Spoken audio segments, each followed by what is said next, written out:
Aos vivos? Aos vivos e a cores de volta do Estúdio 3 do canal Educação para todo o lindo do estado do Piauí. Piauí, terra querida, filha do sol do Equador, E cada um aqui tem o seu próprio sol. É um sol para todos. The Sun. Galerinha. É um sol aqui em Teresina, cada um leva um tiracolo. Bem aqui, ó, do lado, nas costas, seu próprio sol. Terra do sol. Terra do sol nascente não é o Japão, não. Terra do sol presente é o Piauí, viu? É o sol presente o ano todo. Olha, estamos nos regimes totalitários, paramos no stalinismo. Tá aí mais uma questãozinha sobre essa temática. Meu amigo Joseph Klinger, Joseph, o José, ó. Joseph é José, galerinha. José Stalinini.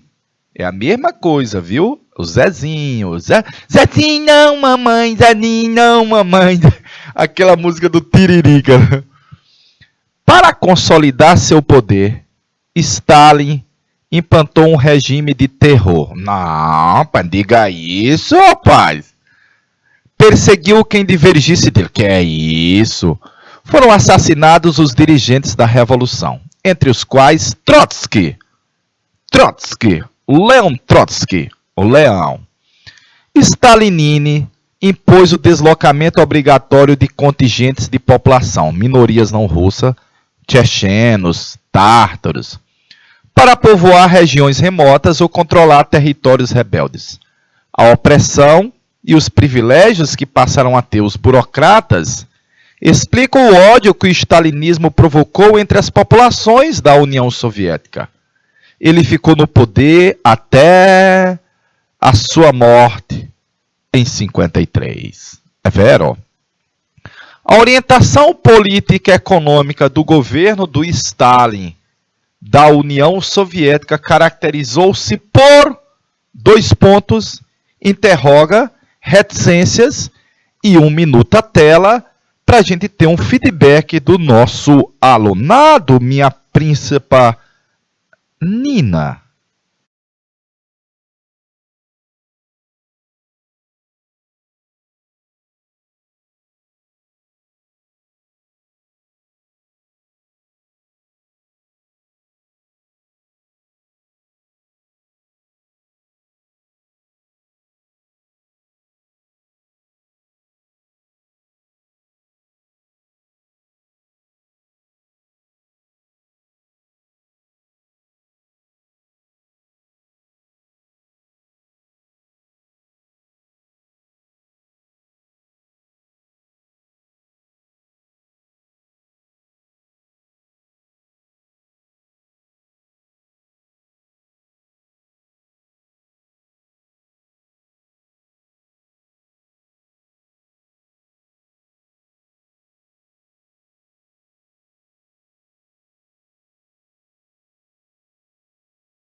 Ok. Vamos lá, galerinha, vamos lá. Stalinismo combina com evolucionismo?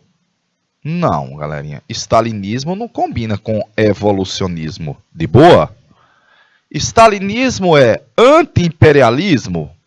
Não sei. Eu acho que a União Soviética vai se tornar uma potência imperialista, viu? Monopolismo? Não. Livre-cambismo? Não. Stalinismo combina com etnocentrismo? Não. Ruralismo? Não. Stalinismo pode ser sindicalismo? Pode ser. Ludismo, os quebradores de máquina? Não. Stalinismo é um regime totalitário. O governo vai fazer um planejamento econômico e vai estabelecer a coletivação do acesso aos bens. Letra B de bola. Eita, rapaz. Letra B de bom aluno. Letra B de bonitinha. Na questão de número 4. Vamos passar? Niccolo Machiavelli aí, olha. Niccolo Machiavelli. O homem da obra O Príncipe. No século XVI, Nicolau Maquiavel produziu uma separação entre política e moral. Para a manutenção do poder, para o pensador florentino, importava mais a conquista e a manutenção do poder, não importava quais meios se utilizavam. Ah, papai! Ao longo da história, inúmeros políticos colocaram em prática as ideias de Niccolo Machiavelli. Um exemplo desse tipo de prática está no stalinismo. Todas as estratégias para manter-se no poder, o meu amigo Stalin as utilizou. Ah, papai! Camaradas, a vida de nosso bem-amado Stalin pertence ao povo inteiro. Stalin é nosso Führer, é nosso Dulce, é nosso guia, é nosso The Sun. Morte a todos os restos do bando fascista. Socorine, militante PC de 36. Ah, papai!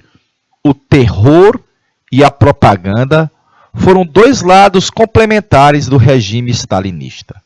Contudo, muitos historiadores afirmam que eles não são suficientes para explicar o grau de aprovação conseguido por esse regime dentro da União Soviética. Bacaninha? O apoio político dado a Stalin dentro da União Soviética também é explicado por qual fator? Interroga, dois pontos e 1 minuto a tela, Nina.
Ao vivo? Aos vivos. Vamos lá, galerinha. O apoio político dado a Stalin dentro da União Soviética também é explicado pela eclosão da Segunda Revolução Russa. Aqui é com Lenin, que modificou as bases ideológicas do bolchevismo e excluiu lideranças como Trotsky. Não. Se a primeira revolução é a de fevereiro, a segunda é a de outubro. E a de outubro não é com o Stalin. Manipulação estatal do nacionalismo? É verdade. Olha aí a imagem. Há uma manipulação? Sim. Que possibilitou mobilização popular e revitalizou o caráter messiânico. Opa! Olha a palavra que o autor colocou. Caráter messiânico, de ver o Stalin como um salvador, como um messias salvador da pátria. Letra B de bonitinha aí, ó. Entrada de capitais estrangeiros após a Segunda Guerra? Não, galerinha. Após a Segunda Guerra, chama Guerra Fria. E não veio din-din lá de fora, de boa. Introdução da NEP. A NEP, galerinha, é do Lenin. É a nova política econômica do Lenin. Então, a alternativa correta, manipulação do nacionalismo, possibilita o apoio das massas à medida que vê o Stalin como um salvador da pátria. Perfeito? Letra B de bola na questão 6 da UERJ. Interprete as imagens. Primeiro, nessa imagem, o antes e o depois. O Lenin com o Trotsky. O Lenin, plim, desapareceu. Tio, isso é uma fake news. Isso é um Photoshop. Photoshop. Ah, papai. Isso é uma fake news. É verdade. É vero. Essas imagens apresentam um dos recursos utilizados pelo stalinismo para anular os inimigos do governo dentro do regime soviético. A respeito do stalinismo, na União Soviética, marca a alternativa correta. Meus pimpolhos, correta? Nina, deixa um minuto a tela, per favore, em italiano, per favore.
Beleza, beleza, vamos lá.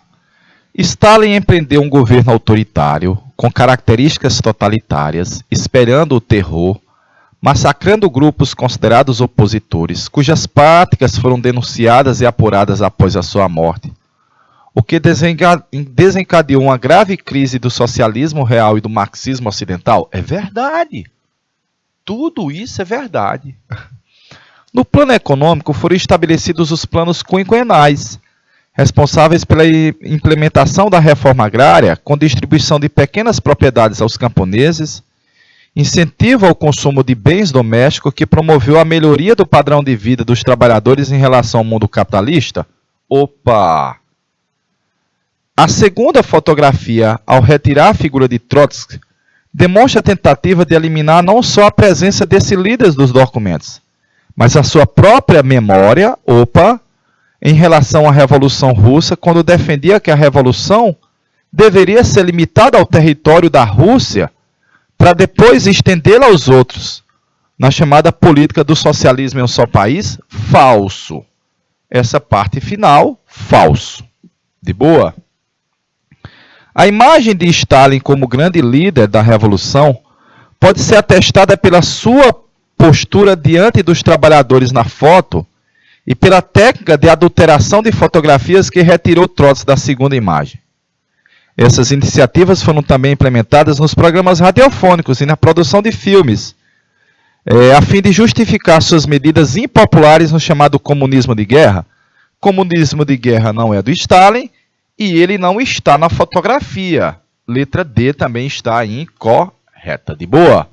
Letra D está incorreta. Portanto, a alternativa verdadeira, a de aprovados.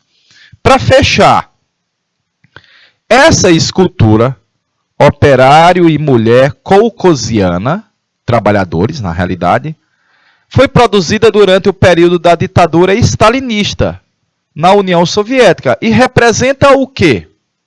Galerinha, representa o que, meus pimpolhos? 1 minuto a tela, Nina. 1 minuto, por favor.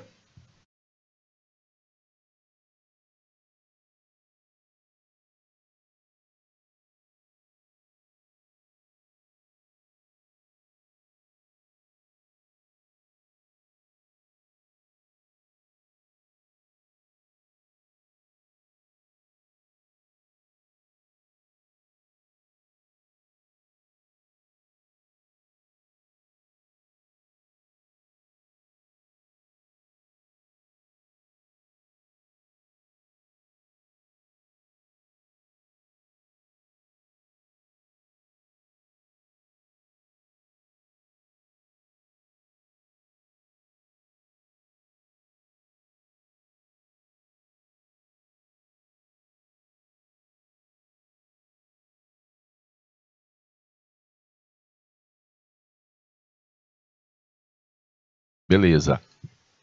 Questãozinha do Enem, ó. Ela representa o sofrimento dos trabalhadores pela opressão do regime stalinista? Não exatamente, porque não está mostrando os trabalhadores sofrendo. Ela representa a união de operários e camponeses soviéticos pela volta do regime czarista? Não. Não é para voltar o czarismo. Ela representa o trabalhador soviético retratado de acordo com a realidade do período?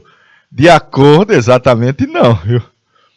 Ela representa a luta do proletário para a sua emancipação? Não, lutar não, que o papai disse que já estava emancipados, o papai Stalin.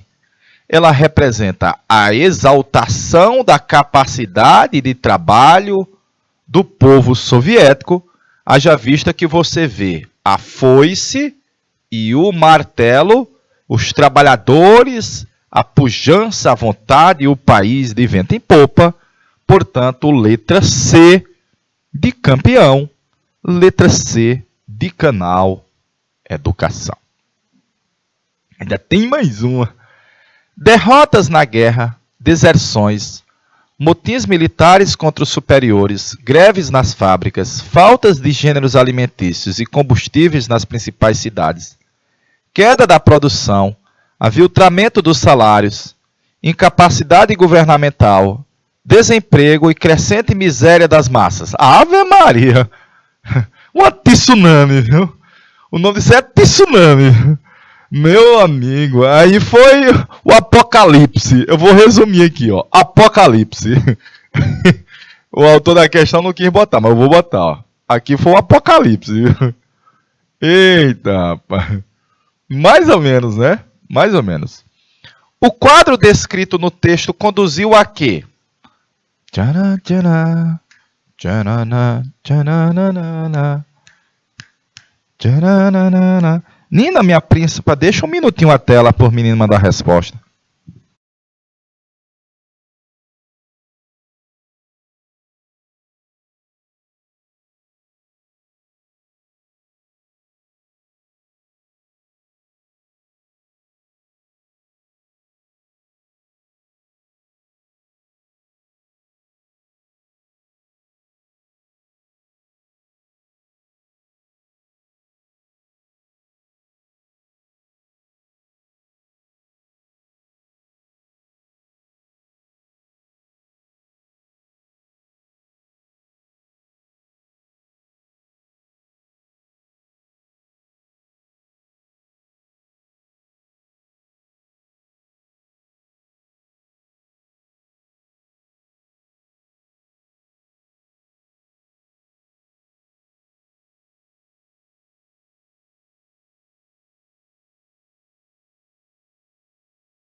Beleza.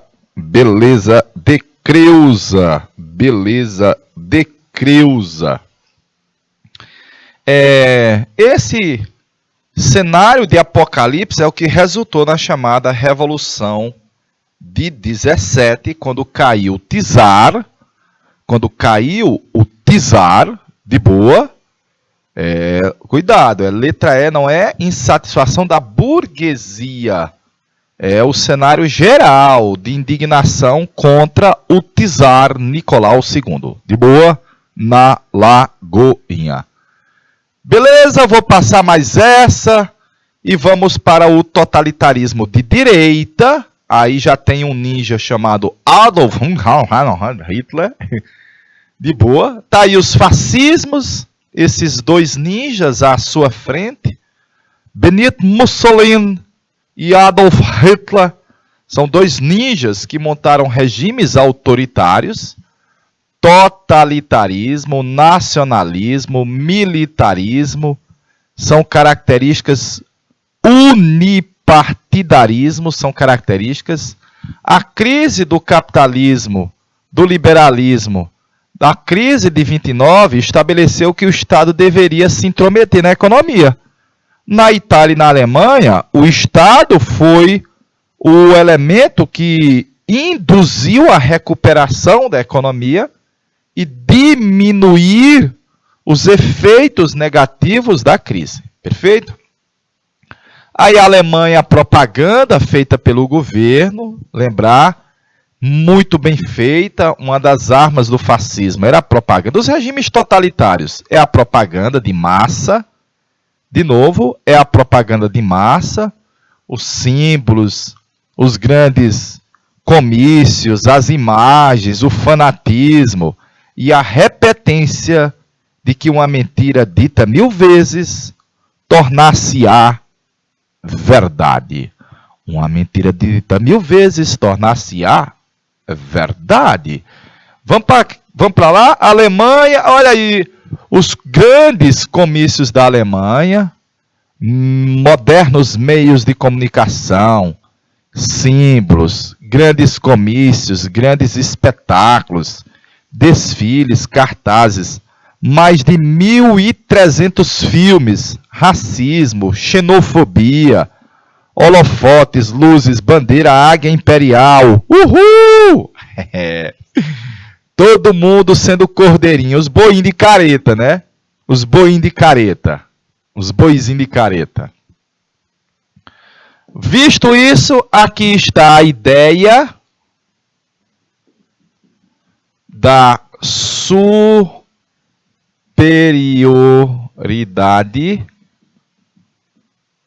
superioridade da raça ariana. Lembra disso? Aqui está o antissemitismo. Antissemitismo. Bacaninha. O judeu ridicularizado das várias formas. Hostilizado na verdadeira face da palavra de hostil. Hostilizados. Literalmente hostilizados.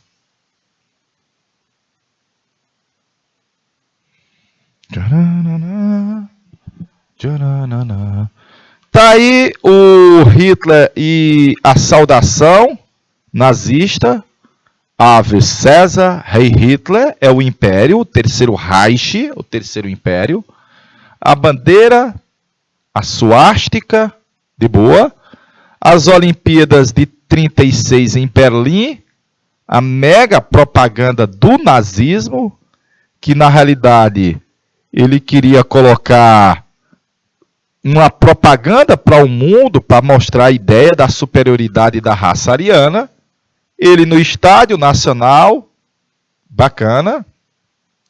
O Jesse Owens, que venceu nas Olimpíadas, olha aí o Jesse Owens, bacaninha.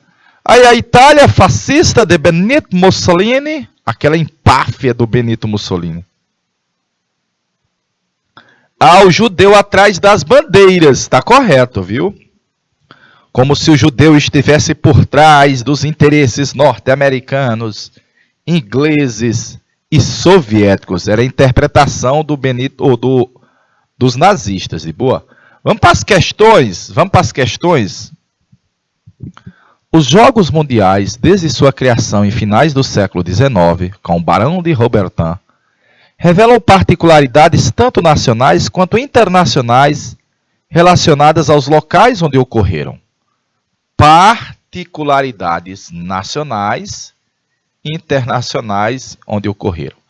Olhe os cartazes de divulgação dos Jogos Olímpicos de Berlim de 36 e dos Jogos Olímpicos de Tóquio em 64. A partir da análise desses cartazes, pode-se concluir que as Olimpíadas de Berlim e de Tóquio enfatizam respectivamente as seguintes ideias, reticências e 1 minuto. A tela, per favore, em italiano, minha linda Nina, traga.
Aos vivos. Vamos lá. Ele quer que você veja em sequência as ideias. Proposta de igualdade social. Olha, na Alemanha nazista não havia essa proposta. Exaltava o patriotismo? Pode ser. Evidencia uma igualdade social? Não. Não exatamente. De boa?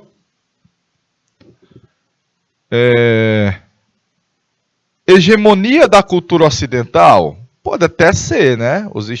A Alemanha querendo mostrar. Unificação dos países? Não, porque mostra um cenário de disputas. De boa? Defesa do militarismo? Não exatamente, né? Hierarquização dos povos? Nunca neve nessa do Japão. Há um culto ao arianismo? Sim. Olha aí a imagem. E na segunda imagem, valoriza-se as diferenças raciais? Sim. Portanto, letra B de bom aluno na questão da UERJ de 2017. Questão boa, muito boa. A corporação tem como objetivo aumentar sempre o poder global da nação em vista de sua extensão no mundo. É justo afirmar o valor internacional da nossa organização, pois é no campo internacional somente que serão avaliadas as raças e as nações. Quando a Europa, daqui a alguns tempos, apesar do nosso firme e sincero desejo de colaboração e de paz, tiver novamente chegado a outra encruzilhada dos destinos. Ah, papai! Quando a Europa, daqui a alguns tempos, tiver de novo, porque a Europa já tinha sido poderosa, né? Só que esse cenário aí, a Europa não era mais tão poderosa. 1 minuto a tela, per favore, em italiano.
Que nenhuma família comece qualquer dia.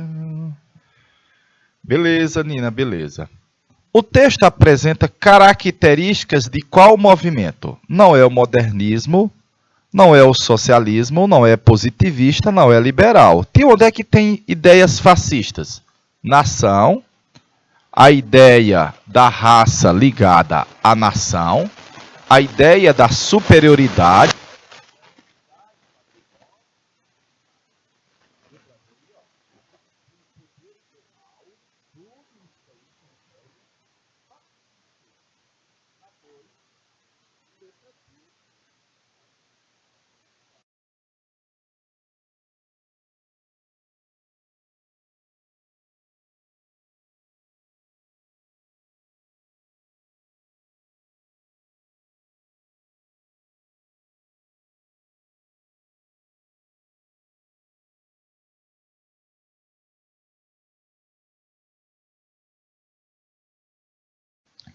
A despeito de instituições intervencionistas como o Comitê de Alimento do Reich, Hitler e a liderança nazista em geral tentaram administrar a economia por meio de um controle rígido do mercado econômico, em vez de nacionalização ou tomadas de controle estatais diretas. Além disso, o Ministério da Economia instituiu ativamente na criação de cartéis em áreas-chave, de modo a facilitar ao Estado a direção e o monitoramento de aumentos da produção relacionadas à guerra.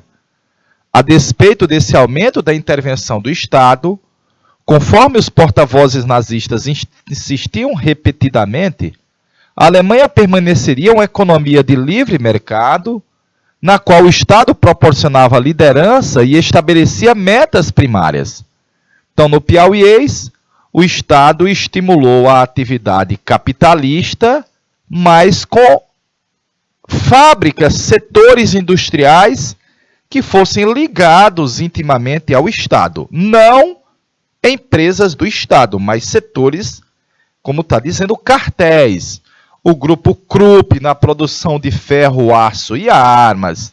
A Bayer na produção, principalmente de medicamento. A Rex da química, a Volkswagen no setor de automóveis e assim sucessivamente.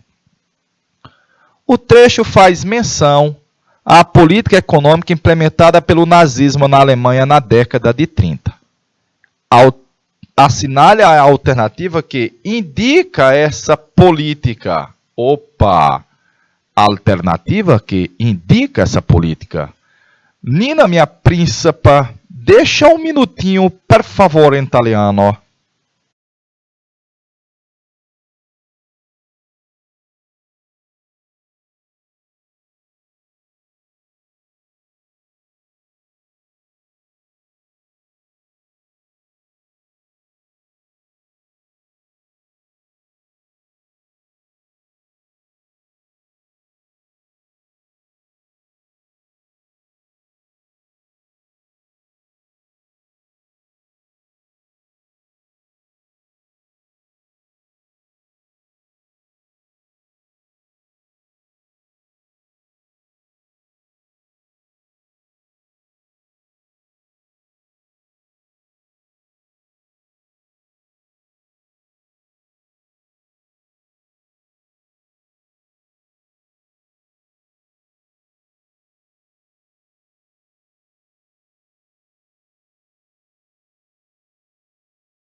Vamos lá, galera. Vamos lá, povo. Venda de todas as empresas públicas alemãs aos grupos empresariais privados alemães? Não exatamente, né? Ele não privatiza as empresas do Estado. Estatização de todas as indústrias privadas e adoção de um modelo econômico de inspiração soviética, não, ele combatia esse modelo, né? Ele combatia, até que o texto diz, ele evitou tomar de controle as estatais diretas, olha. Reorganização da economia da sociedade alemã através da desindustrialização massiva também está incorreto. Não é desindustrializar. Coordenação de algumas atividades econômicas com manutenção de uma economia capitalista de mercado. Ele falou no final, olha, a Alemanha permaneceria uma economia de mercado livre, mas o Estado iria coordenar alguns setores, como ele colocou lá em cima, olha. Um controle realizado pelo Estado, letra D de danadinho.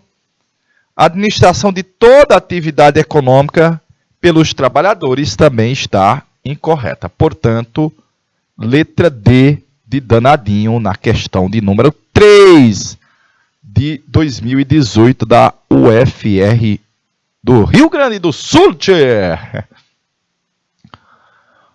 O começo aqui foi muito difícil para nós. O pior foi a adaptação. Vocês conheceram nossa maravilhosa moradia em Berlim-Dahlem. Iam se assustar vendo em que primitivamente vivemos agora. Moramos em uma casa de madeira com cozinha, sala e 2 pequenos quartos, um para mim e nosso filho adotivo Bob, o outro para minha esposa, a filha dela Magdi, Marlis e a filha adotiva. Carta de Rudolf Isai. A desestruturação da vida cotidiana alemã após 32, expressa na carta do jurista Rudolf Isai, deveu-se à ascensão de um partido. Qual é o partido? Qual é o partido?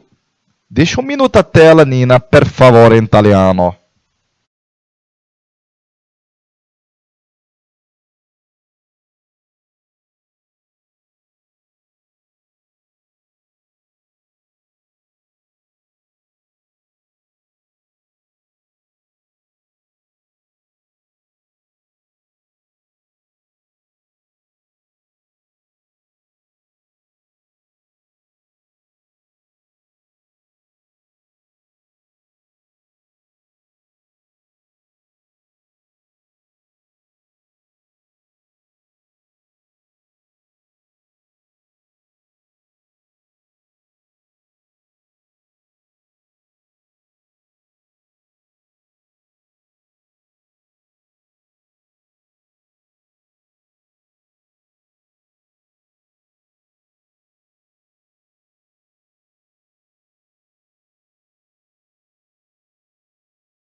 Opa. Vamos lá, galerinha.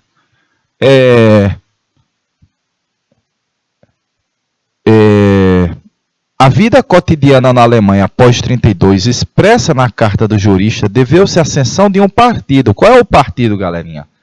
É o Partido Comunista? Rompido com a União Soviética? Nunca. É um partido liberal, de ideias oligárquicas? É um partido ligado à Terceira Internacional Comunista? É um partido trabalhista do marxismo inglês? É um partido de orientação fascista, só que acrescido de elementos eugênicos. Quais são os elementos eugênicos? A ideia de destruir a raça semita. De eugenia, a ideia dos melhores.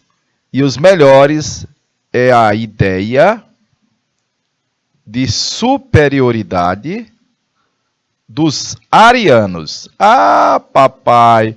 Mas além dos semitas, os negros, homossexuais, testemunhos de Jeová, rapaz, mestiços e outros. O Partido Fascista Era o partido nazi, Nacional dos Trabalhadores Alemães. Letra B de bola na questão de número 4 da UEL. UEL. Vamos para a próxima. Povo. Faculdade de Ciência de Medicina de Barretos. A ascensão do fascismo na Itália na década de 20 foi facilitada pelo qui, meus pimpolhos.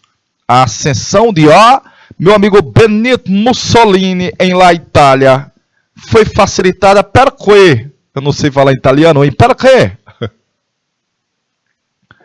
Deixa um minuto a tela, minha Nina van der Rose Gatex.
Zoom. A ascensão de Benito Mussolini na Itália foi facilitada pelo declínio da influência política dos partidos de esquerda? Não, é pelo aumento do crescimento dos países dos partidos de esquerda. É o PSI, Partido Socialista Italiano. Pelo fortalecimento dos sindicatos anarquistas e pela supressão do exército? Falso. Pela categórica vitória italiana na Primeira Guerra, que reforçou a convicção de que o país deveria liderar os países liberais ocidentais? Falso, galerinha. Foi uma vitória mutilada, que a gente chama, né? A Itália esteve ao lado dos vencedores, mas não teve muitos frutos dessa vitória. Pelo avanço do expansionismo italiano no norte da África? Não, porque a Itália não ganhou muito na partilha imperialista. Pelo apoio logístico oferecido pela Alemanha nazista? Não, porque o Hitler só chega ao poder em 1933, vamos botar assim, ó. Então não era a Alemanha nazista que apoiou a ascensão dos fascistas. Pela crise econômica no pós-guerra, pela crise do Estado liberal, e pelo aumento da violência nas manifestações políticas, principalmente entre as esquerdas e entre as forças paramilitares, os chamados camisas negras. Tinha isso? Tinha, velho. O Hitler disse, olha, o Mussolini disse, olha, eu consigo controlar isso, apoiando os camisas negras, os homens de preto, os MIBs, os homens de preto. Portanto, questão 5, letra E de helicóptero. De novo, letra E de helicóptero. Tio, qual é o erro na alternativa letra C? Quando Mussolini invadiu a Etiópia, naquela batalha tão brutal, eu vi um general invadir a Etiópia, naquela batalha sem igual. A Etiópia dos etíopes brutalizada. Mas isso só vai ser em 36, não é na década de 20 ainda. Perfeito?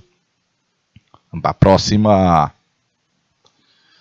No filme O Grande Ditador, produção norte-americana, com a participação, direção de Charlie Chaplin, compõe um retrato irônico do nazifascismo europeu em duas de suas principais figuras, que é o Hitler e o Benito Mussolini. Está aí o Adolf Hitler, todo mundo conhece aquela imagem do Hitler caricaturado pelo Charlie Chaplin, o Hitler jogando o globo da Terra, como se o Hitler quisesse dominar o mundo. A cena reproduzida apresenta 3 características da ideologia nazista. 3 características do nazismo. 1 minuto a tela, per favore, in italiano.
Beleza. Vamos lá. A cena mostrada, ela demonstra, vamos lá. O parlamentarismo elimina, liberalismo elimina, militarismo, ok. O liberalismo elimina, militarismo, ok. Tradicionalismo, entre aspas. O anticomunismo, não se sabe. O expansionismo pode ser. O centralismo pode ser também. O militarismo, ok. O nacionalismo, ok. O expansionismo, ok. Opa! O colonialismo pode ser. O expansionismo pode ser. O antissemitismo, a imagem não mostra. Portanto, letra B de bola na questão. Tem que fazer uma a uma para ir fazendo o elimination. Fazer o elimination. De boa?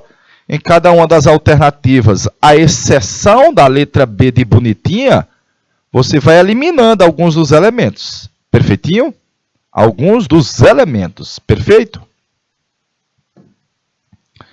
O New Deal visa restabelecer o equilíbrio entre o custo de produção e o preço entre a cidade e o campo, entre os preços agrícolas e os industriais, reativar o mercado interno, o único que é importante, pelo controle de preços e da produção, pela revalorização dos salários e do poder aquisitivo das massas, dos lavradores e operários, e pela regulamentação das condições de emprego.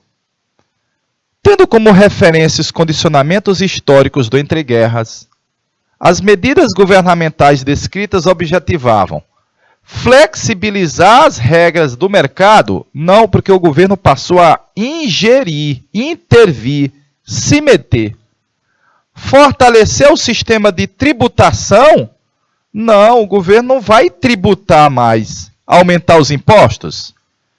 Introduzir dispositivos de contenção creditícia, não, o governo quer aumentar o crédito, não conter o crédito, para que o povo possa ter acesso a dinheiro e comprar mais real.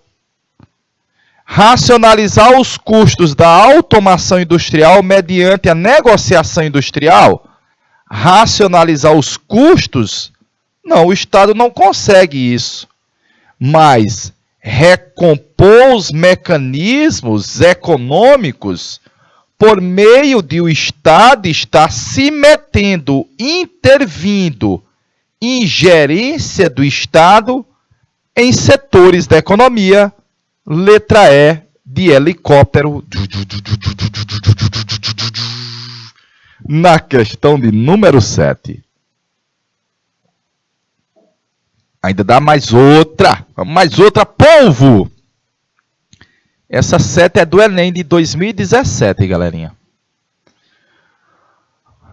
A ascensão da direita radical após a Primeira Guerra foi sem dúvida uma resposta ao perigo, na realidade, à realidade, da revolução social e do poder operário em geral, e a revolução bolchevique, que é a Revolução de Outubro, e ao lenismo em particular, meu amigo Eric Hobsbawm, na obra clássica A Era dos Extremos. Identifique a direita radical que ascendia no entreguerras, opondo-se à expansão dos movimentos revolucionários, que ele cita aí, revolucionários dos operários. Qual é? Qual é?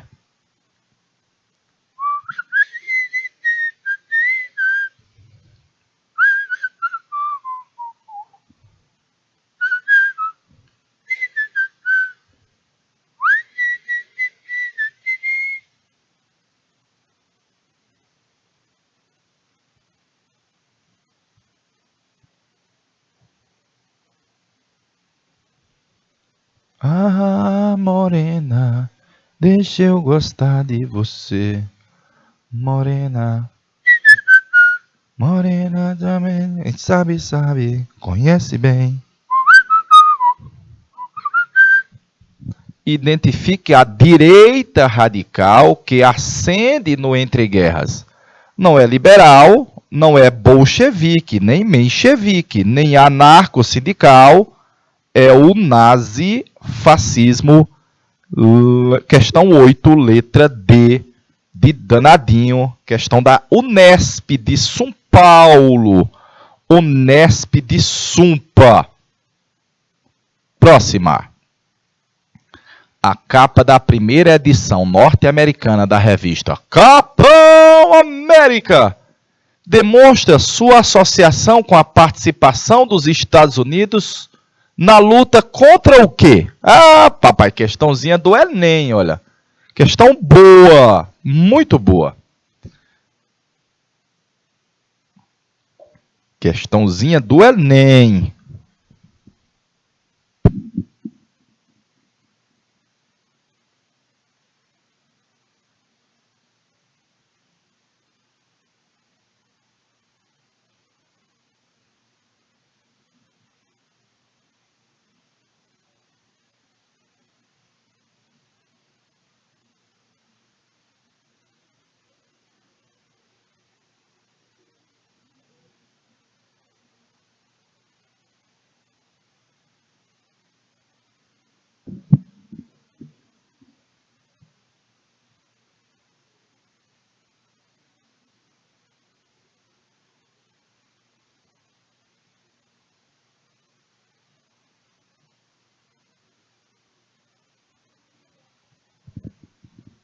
Belezinha, vamos lá, né? Vamos lá.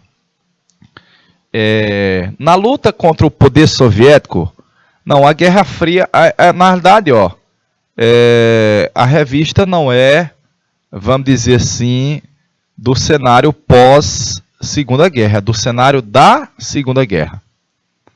Tríplice aliança na Primeira Guerra Mundial? Não. É contra os regimes totalitários, e você vê a imagem do Capitão América dando um fatality no Hitler.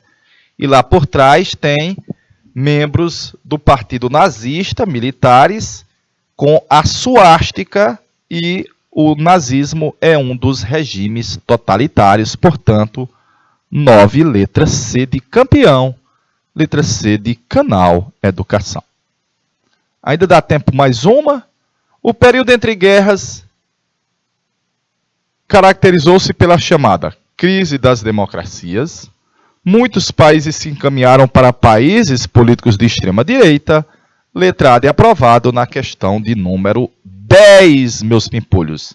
Questão de número 10, meus pimpolhos. De boa na Lagoinha, na questão de número 10. Ainda tinha mais uma, mas eu acho que tá legal. Nós demos uma viajada aí hoje pela crise de 29, pelo stalinismo, que é um totalitarismo de esquerda, e pelos regimes fascistas, totalitarismo de direita. De boa na Lagoa? Ó, deixando um cheirinho na caixa do Oi, nesse sabadão letivo, agora dia 9/7, Eriquinha, ó, I love you, completa aí com o coração, Eriquinha, completa aí, você que está em casa. Um grande abraço, um incrível final de semana, até a próxima aula e a gente se encontra a posteriori. Valeu, povo! Cheirinho na caixa. Deixa eu chegar lá para dar um cheiro na caixa do Oi, assim, ó. Cheirinho na caixa do Oi, ó. Aqui. Valeu, povo!